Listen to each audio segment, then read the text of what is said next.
بسم اللہ الرحمن الرحیم اللہ کے نام سے جو رحمان اور رحیم ہے۔ وَلَقَدْ يَسَّرْنَا الْقُرْآنَ لِلذِّكْرِ فَهَلْ مِن مُدَّكِرٍ،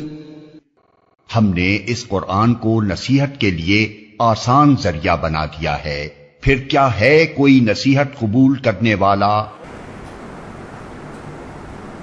یدعو لمن ضرہ اقرب من نفعہ، پکارتے ہیں ان معبودوں کو جن کا ضرر زیادہ قریب ہے ان کے نفع سے۔ لبئس المولا و لبئس النصیر، البتہ بہت برا مددگار ہے اور بہت برا ساتھی ہے۔ یدعو لمن ضرہ اقرب من نفعہ، وہ لوگ پکارتے ہیں ان معبودوں کو جن کا ضرر ان کے نفع سے زیادہ قریب تر ہے۔ اس جملے میں ایک سوال پیدا ہوتا ہے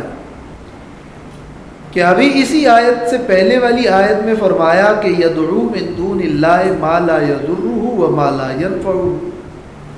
وہ اللہ کے علاوہ ان معبودوں کو پکارتے ہیں جو نہ ضرر دے سکتے ہیں نہ نفع دے سکتے ہیں، اور اس آیت میں ہے کہ وہ ان معبودوں کو پکارتے ہیں کہ جن معبودوں کا ضرر ان معبودوں کے نفع سے قریب تر ہے، گویا کہ نفع بھی ہے اور ضرر بھی ہے، اور ضرر نفع سے زیادہ ہے۔ تو پہلی آیت میں ہے کہ نہ ضرر دے سکتے ہیں نہ نفع دے سکتے ہیں، اور اس آیت میں ہے کہ ضرر اور نفع دونوں ہیں مگر ضرر نفع سے زیادہ ہے۔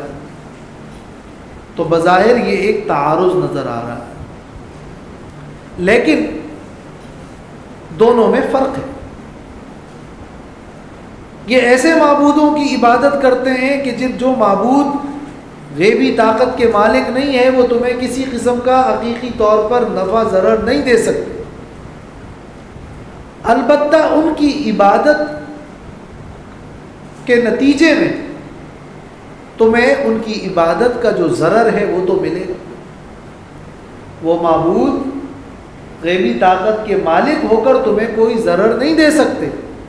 مگر ان کی عبادت جو تم کرتے ہو اس کے نتیجے میں تو تمہیں تکلیف اور تمہیں ضرر ہوگا۔ تو ایک ہے ان کا غیبی طاقت کا مالک ہو کر ضرر دینا، وہ تو بالکل نہیں ہے، مگر ان کی عبادت کا جو ضرر تمہیں ملے گا آخرت میں، کہ ان کی عبادت اور ان کی بندگی تمہاری تباہی اور تمہارے خسران اور تمہارے ضرر کا جو ذریعہ بنی ہے، یہ لمن ضرہ میں اس ضرر کی بات ہو رہی ہے۔ یدعو، وہ پکارتے ہیں ایسے معبودوں کو، ضرہ کہ جن معبودوں کی عبادت کا جو ضرر ہے وہ بہت قریب تر ہے ان معبودوں کے نفع سے۔ اب سوال یہ رہ گیا کہ اس کا جو ضرر ہے وہ ضرر ان کی عبادت کا ضرر ہے، وہ تو زیادہ ہے کہ آخرت میں ان کی تباہی ہے، مگر نفع تو کوئی نہیں ہے۔ تو من نفعہ کا کیا مطلب ہے؟ تو من نفعہ کا یہ مطلب کہ انہوں نے اپنے خیال میں جو متوقع نفع رکھا ہے کہ ہمیں ان سے یہ نفع ملے گا، وہ متوقع نفع جو کہ بالکل نہیں ہے، لیکن اس متوقع نفع کے مقابلے میں ان کی عبادت کا ضرر ان کے قریب تر ہے۔ نفع کوئی نہیں ہے،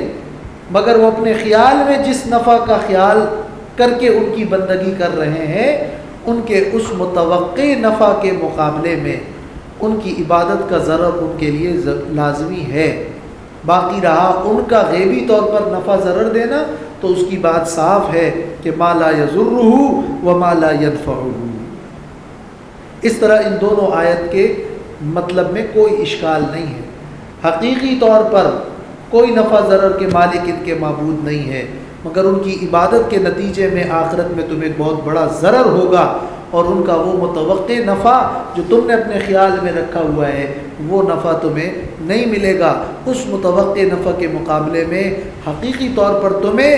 ان کی عبادت کا ضرر پہنچے گا۔ اس میں یہ بھی کچھ کر سکتے ہیں کہ جیسے لوگ ہوتے ہیں کچھ ایسے گروپس کو جوائن کرتے ہیں جو ان کو فائنینشلی ہیلپ بھی کر دیں گے لیکن ان کو گمراہ بھی کر رہے ہیں۔ جی، اس آیت میں ایک دوسری توجیہ یہ ہے کہ ایک معبودین وہ ہیں ان کے جو بتوں کی شکل میں ہیں، تو یہ وہ معبود ہیں جو ان کے لیے کسی قسم کا ضرر بھی نہیں دے سکتے اور نفع بھی نہیں دے سکتے، لیکن کچھ معبودین وہ ہیں جو ان کے پیروں اور ان کے رؤساء اور ان کے لیڈروں کی شکل میں ہیں، جن سے انہیں اپنے دنیاوی منافع وابستہ ہیں۔ تو امام راضی نے تفسیر کبیر میں ایک توجیہ یہ کی ہے کہ جو پہلی آیت کا تذکرہ ہے اس میں یہ بات بتائی جا رہی ہے کہ ان کے اوثان اور اصنام اور ان کے بت کسی قسم کا ضرر نفع نہیں دے سکتے، اور دوسری آیت میں جو ذکر ہے اس میں ان رؤساء اور ان کے بڑے اور ان کے لیڈروں کا تذکرہ ہے کہ ان کے وہ بڑے باطل پرست پیر،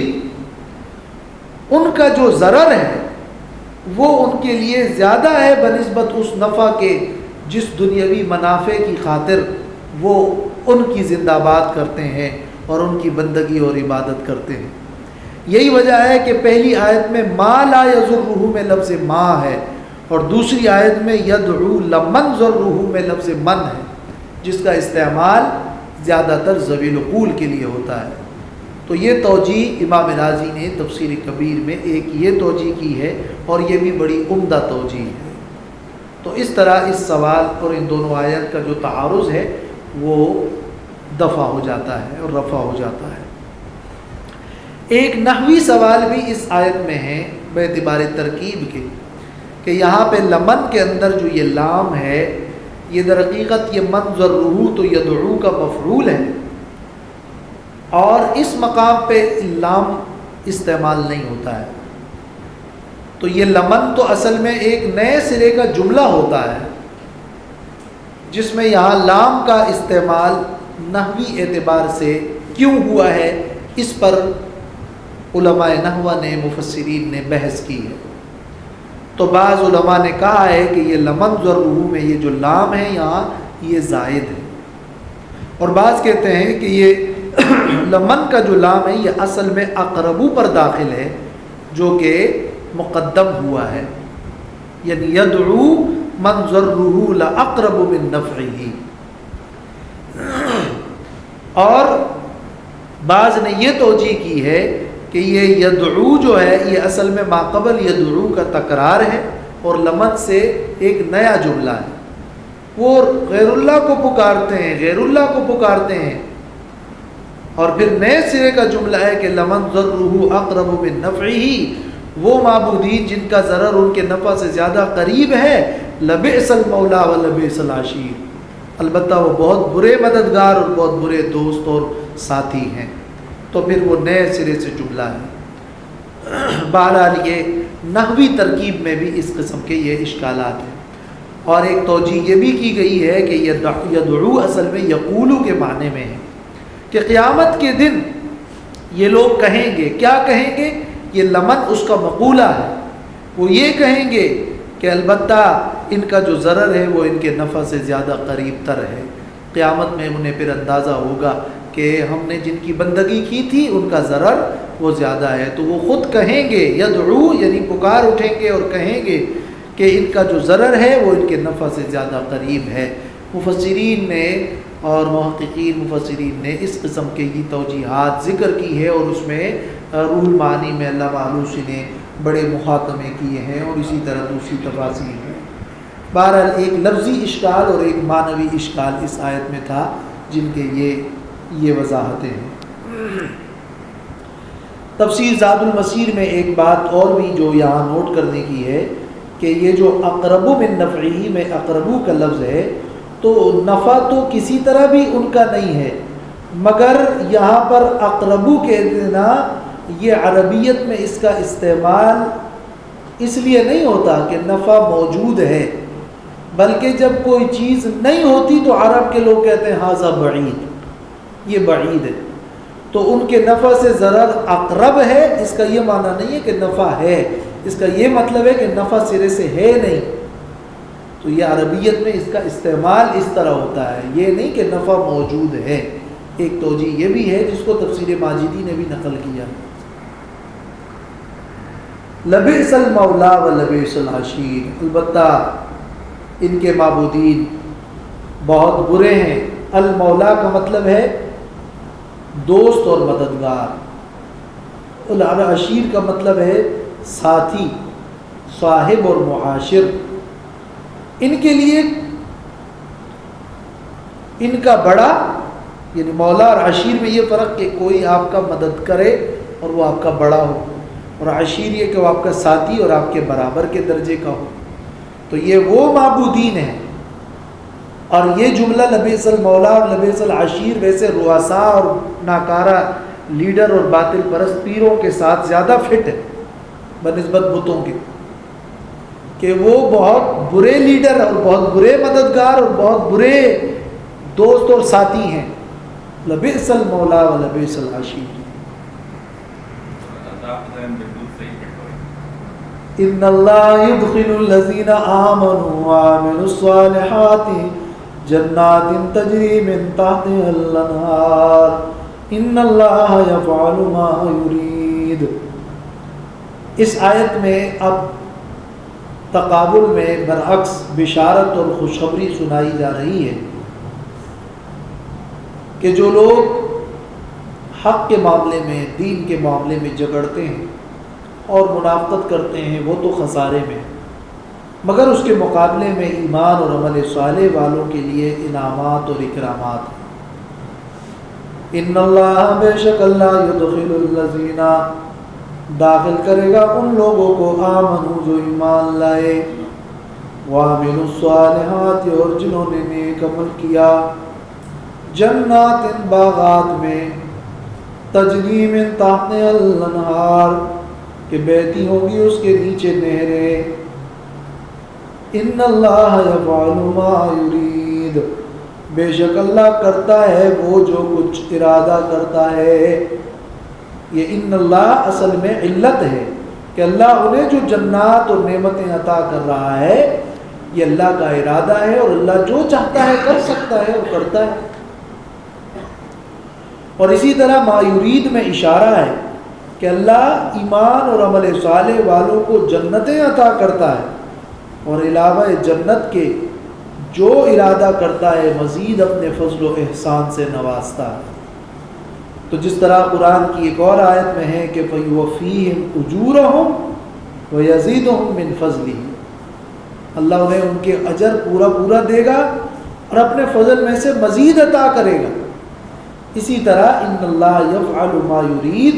اللہ اپنے فضل و احسان کو بھی عطا کرے گا اور وہ جو ارادہ کرتا ہے وہ کرتا ہے۔ من کان یظن ان لن ینصرہ اللہ فی الدنیا والآخرہ فلیمدد بسبب الی السماء ثم لیقطع فلینظر هل یذهبن کیدہ ما یغیظ۔ اس آیت میں جدال اور مجادلین کے تذکرے کے بعد جدال کرنے والے مجادلین کی ناکامی کا تذکرہ ہے، اور شرک کرنے والوں کے شرک کا علاج ذکر ہو رہا ہے۔ یہ آیت بے اعتبار توجیحات کی ایک مشکل آیت ہے،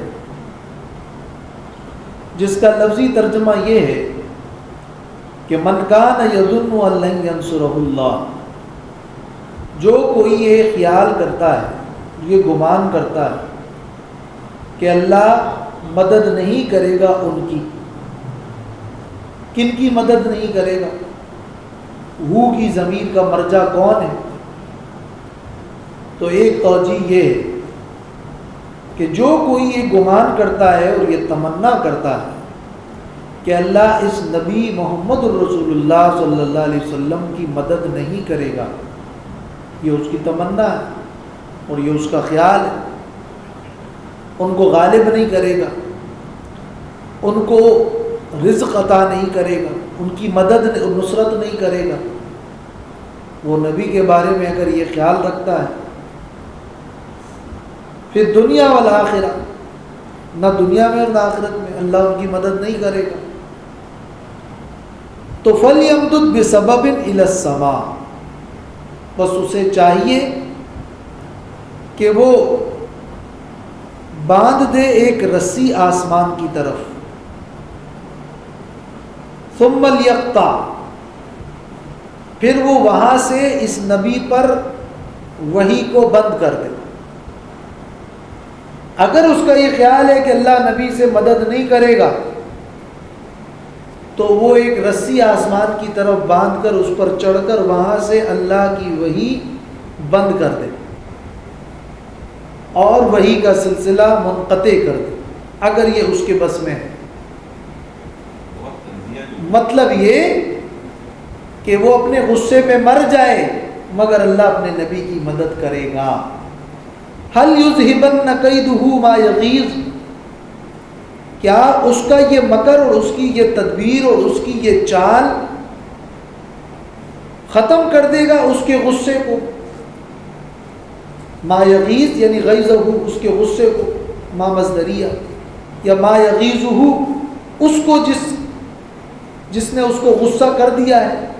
کیا وہ چیز ختم ہو جائے گی؟ معنی یہ کہ اس کا غصہ ختم نہیں ہوگا، وہ یہ کام نہیں کر سکتا، لہٰذا وہ یہ گمان نہ کرے اللہ اپنے نبی کی مدد کرے گا۔ یہ اس آیت کی توجیحات میں ایک بے غبار توجیہ۔ اس میں صرف ایک سوال یہ کہ اللہ ینصرہ اللہ مدد نہیں کرے گا اس نبی کی، تو ہو ضمیر کا مرجع نبی اور محمد صلی اللہ علیہ وسلم ہے، تو یہاں اس سے پہلے تو نبی صلی اللہ علیہ وسلم کا تذکرہ نہیں چل رہا، تو یہ معنی مراد لینا کہ جو کوئی گمان کرتا ہے اور تمنا کرتا ہے کہ اللہ نبی کی مدد نہیں کرے گا، یہ نبی کا ذکر اس آیت میں سیاق سباق سے مناسب نہیں ہے۔ تو جواب یہ ہے کہ نہیں، اس سے پہلی آیت میں ہے کہ ان اللہ یدخل الذین آمنوا وعملوا الصالحات، مجادلین کے لیے خسران ہے، ایمان والوں کے لیے کامیابی اور جنات۔ ایمان والے کون ہیں؟ ایمان والے تو وہی ہیں جو آخری نبی کو مانتے ہیں، اس نبی کے ساتھی ہیں۔ مدد اس نبی کے ساتھ یہ جو ضمیر کا مرجع ہے یہ ان الذین آمنوا اور ان اللہ یدخل الذین آمنوا کے ذیل میں موجود اور داخل، اور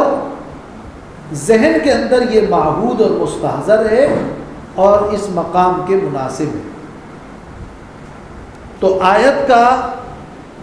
معنی یہ ہوا کہ جو کوئی یہ خیال اور تمنا کرتا ہے کہ اللہ نبی کی مدد نہیں کرے گا تو وہ اس خیال میں نہ رہے، مدد اللہ ضرور کرے گا، اگر اس کا بس چلے تو اوپر جا کے چڑھ کر وحی کا سلسلہ منقطع کر دے۔ تو ثم لیقطع کا معنی کیا ہوا؟ یعنی فلیقطع الوحی عن رسول اللہ صلی اللہ علیہ وسلم، اگر اس کی طاقت میں ہے تو وہ رسول اللہ صلی اللہ علیہ وسلم سے وحی کا سلسلہ منقطع کر دے۔ ابن زید سے یہ معنی مروی ہے، اور تفسیر قرطبی میں یوں بھی ہے کہ فَلْيَمْدُدْ بِسَبَبٍ إِلَى السَّمَاءِ، یعنی فَلْيَطْلُبْ حِيلَةً يَصِلُ بِهَا إِلَى السَّمَاءِ، وہ کوئی ایسی تدبیر اور کوئی نکالے کہ جس کے ذریعے سے وہ آسمان تک پہنچے، اور وہاں جا کر ثُمَّ لْيَقْطَعْ یعنی ثُمَّ لْيَقْطَعِ النَّصْرَ، اور وہاں جا کر اللہ کے نبی کے ساتھ مدد کا سلسلہ کاٹ دے۔ کاٹ دے کا معنی یہ وہی کاٹ دے اور مدد کاٹ دے، اور بسبب ان کا یہ معنی کہ کوئی رسی آسمان کی طرف باندھے یا کوئی ہیلا تلاش کر کے جائیں، لیکن ایسا ہوگا نہیں۔ اس کا غصہ اس سے کہ ختم ہو سکتا ہے تو یہ کر لے، یہ زجر اور ڈانٹ کا انداز ہے کہ ایسا ہوگا نہیں۔ یہ وہ توجیہ ہے جو سب سے زیادہ آسان اور بے غبار توجیہ ہے۔ اور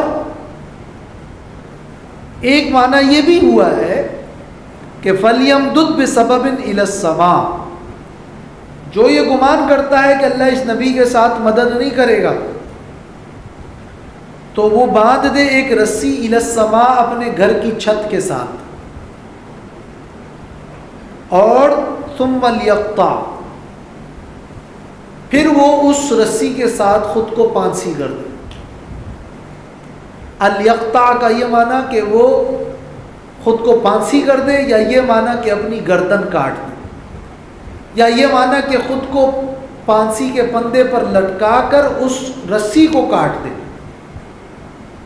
مقصد یہ کہ وہ ڈوب مرے، وہ مر جائے، وہ خود کو پانسی کر دے۔ یہ ساری توجیہات ہوئی ہیں اور سبھی بن سکتی ہے، لیکن اس صورت میں السما کا معنی گھر کی چھت ہے۔ وہ چھت کے ساتھ کوئی رسی باندھ کر الٹا لٹک جائے، جیسے اردو میں کہتے ہیں نا کوئی الٹا بھی لٹک جائے، ایسا نہیں ہوگا۔ یہ اس طرح کی بات ہے کہ جو یہ خیال کرتا ہے اور تمنا کرتا ہے کہ اللہ اپنے نبی کی مدد نہیں کرے گا، تو وہ اپنے گھر کی چھت کے ساتھ رسی باندھ کر خود کو پانسی پہ لٹکا دے۔ اگر اس کے ذریعے سے اس کا غصہ ختم ہو سکتا ہے تو دیکھ لے، لیکن نہیں، ایسا نہیں ہوگا۔ دونوں صورتوں میں یہ ینصرہ کی جو ضمیر کا مرجع ہے وہ رسول اللہ صلی اللہ علیہ وسلم ہے۔ یہ کئی توجیہات اور تعبیرات ہیں، لیکن خلاصہ اس توجیہ کا یہ ہے۔ وہ پہلے والی توجیہ چونکہ الی السما میں آسمان کی طرف ذہن زیادہ فوراً جاتا ہے، اور وہاں سلسلہ مدد اور یا وہی کو کاٹنے کا لفظ بھی الیقطع زیادہ واضح ہے، تو اس لیے یہ پہلی والی توجیہ زیادہ دل کو لگنے والی ہے، ورنہ یہ دوسری توجیہ بھی بن سکتی ہے۔ لیکن بعض مفسرین فرماتے ہیں کہ چونکہ یہاں نبی صلی اللہ علیہ وسلم کا تذکرہ نہیں ہے، اس لیے یہاں معنی یہ کہ جس شخص کا یہ گمان اور خیال ہے کہ اللہ اس شخص کے ساتھ مدد نہیں کرے گا اور اسے رزق نہیں دے گا، اس کا یہ گمان ہے کہ اسے رزق نہیں ملے گا اپنے بارے میں، ینصرہ اس کی اللہ مدد نہیں کرے گا، یعنی اس کو رزق نہیں ملے گا اور اس پر تکلیفیں اور مشقتیں رہے گی اور اس کی کسی طرح کی مدد نہیں ہوگی، اور وہ اللہ کے بارے میں بدظن ہے۔ اگر وہ اس طرح کا آدمی ہے تو پھر وہ کیا کرے؟ پھر وہی توجیہ کہ پھر وہ خود کو پانسی کرے، یا اپنا غصہ ختم کرنے کے لیے ذرا اوپر چڑھ کر تقدیر کو بدل دے، وہاں کا سلسلہ جو اللہ کا حکم نازل ہو رہا ہے اس کو کاٹ دے۔ کیا ان کی اس تدبیر سے اللہ کی تقدیر بدل جائے گی؟ ہوگا وہی جو اللہ نے چاہا، لہٰذا اس کی تقویداری یہ ہے کہ وہ اللہ پر یہ گمان نہ کرے کہ اللہ اس کی مدد نہیں کرے گا۔ اگر اس کا یہ خیال ہے کہ اللہ مدد نہیں کرے گا تو وہ اپنا غصہ جیسے چاہے نکال دیں، اللہ کی تقدیر نہیں بدلے گی، جو اللہ نے لکھا ہے وہ ہوگا اور وہ ہو کر رہے گا۔ تو یہ در حقیقت ایک کنایہ والا انداز ہے۔ پھر اس صورت میں خاص رسی، آسمان اور کاٹنا مراد نہیں، بلکہ ایک کنایہ ہے کہ وہ پھر کسی طرح اپنا غصہ نکالنا چاہے تو نکال دے، لیکن جو فیصلہ اللہ نے کیا ہے وہی ہو کر رہے گا۔ اس صورت میں ینصرہ کی ضمیر کا مرجع خود یہ من ہوگا۔ یہ معنی بھی بن سکتا ہے اور یہ بھی غلط نہیں ہے، اور بعض مفسرین نے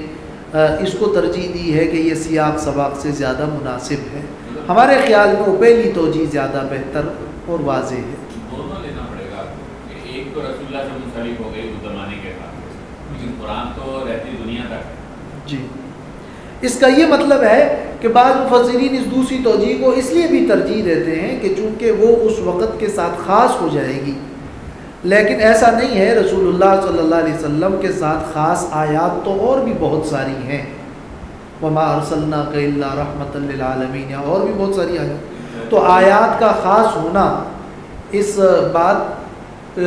کا مطلب یہ نہیں ہے کہ آگے اس کے اندر عبرت اور نصیحت نہیں ہے، آگے بھی اس میں عبرت و نصیحت کی یہ بات موجود ہے کہ اللہ نے اپنی نبی کی شان کو بلند کیا ہے اور ان کے ساتھ مدد کی ہے، اور یہ کہ ایک داعی کے لیے یہ سبق ہے کہ اللہ تعالیٰ کی طرف سے اس کے ساتھ مدد ہوگی، اور وہ یہ گمان نہ کرے کہ مدد نہیں ہوگی، اور اہل حق کے بارے میں بدگمان نہ ہو۔ تو سبق کے پہلو پھر بھی نکل سکتے ہیں۔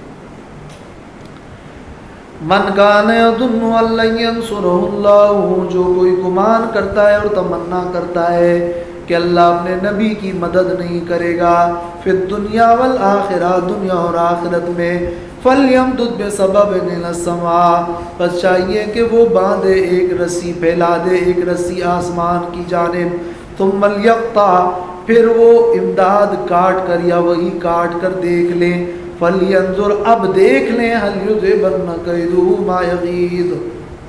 کہ کیا ختم کر دے گا قیدہ اس کی یہ تدبیر، ما یغیظ اس کے غصے کو۔ وآخر دعوانا الحمدللہ۔